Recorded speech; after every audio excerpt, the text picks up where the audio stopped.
Good morning po sa inyo lahat. Isa pang maliyugto na ating daily Bible blessings. Pamagat po ng ating aralin ngayong umaga ay, ano ang ating layon? Ano ang ating layon? Posible mga minamahal, no? Posible na isa sa pinakadakila, kundi man pinakadakilang lingkod ng Diyos sa Bagong Tipan, ay si Apostol Pablo.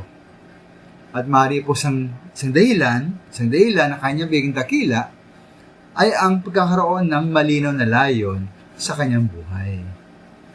Ayon po sa 1 Timoteo 2:7, alam po ni Pablo na siya ay pinili ng Diyos upang maging mangaral, apostol at tagapagturo ng panampalataya at katotohanan ito, linggit doon, para sa mga hentil.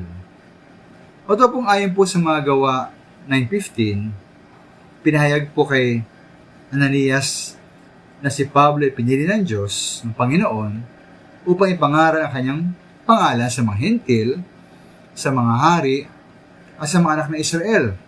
Ngunit, at imapasin mga minamahal, na tila po ng higit na pagtutuon ni Pablo ay ministeryo, partikular sa mga hentil.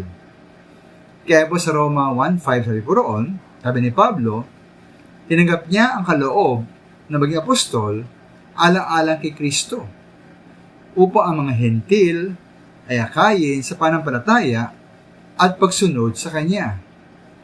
Ayon po sa Roma 11:13, sabi po niya na siya ay apostol, sabi ni Pablo, na siya ay apostol ng mga hentil, at pinagmamalaki niya ang kanyang tungkulin.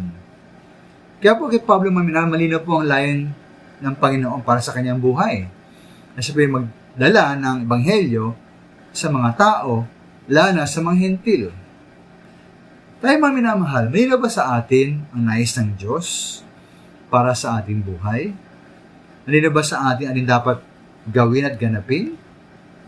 Kundi mga minamahal, atin po hingin sa Panginoon ang kanyang gabay at pagkapasya mula sa Panginoon, mula sa Kanya, ukol dito, upang una, ating malaman ang dapat na direksyon at pagtutuunan na ating buhay. At ikalawa mga minamahal, maiwasan nating maligaw o mailihis na mga bagay at gawain hindi naman talagang mahalaga sa ating buhay. Kaya mga minamahal, ano po ba ang ating layon sa ating buhay? Magkaroon maraming pera? Magkaroon malaking negosyo? Maging sikat? Magkaroon magandang trabaho o profesyon? Pinakamaganda, pinakamahusay, ay kung ano ang layon ng Diyos para sa atin. Maraming salamat.